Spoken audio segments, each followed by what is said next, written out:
আপনারা দেখছেন news now, খবরের নতুন ভাষা। বীরচন্দ্র কলসি কেন্দ্রে এসবি স্কুলের সামনে ভোটের দিনে সংঘটিত হয় চাঞ্চল্যকর ঘটনা। দুটি বোমা নিক্ষেপের কারণে ছড়ায় আতঙ্ক।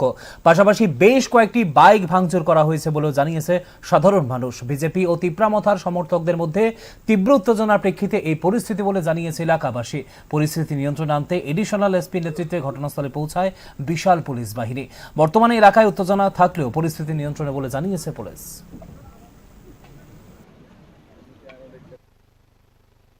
বাইক লিয়া প্রায় 30-40টা বাইক চিল্লি করে আইতে আছে। কে বা কাহারা চিনি না। বাঘ কইছে, আমরা যা দোকান ফালিয়ে বেরিয়ে গেছি, এতটুকু দেখছি। এরপরে একটু পরে এখানে একটা বুমের আওয়াজ হয়েছে, ওই বুমটাও এখানে মারছে। শেষ, দূরেই জানি। এদিক কখন কোন সময় এটা করছে আমরা দেখছি না, আমরা তখন মাল ফালাইয়া হেঁটে।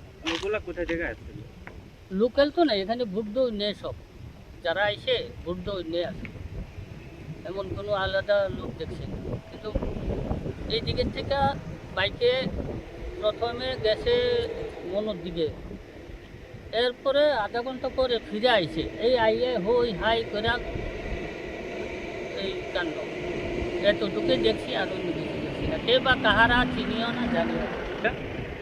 কিন্তু এই জায়গাতে, এটার নাম তো চরণ পাই, এই জায়গাতে।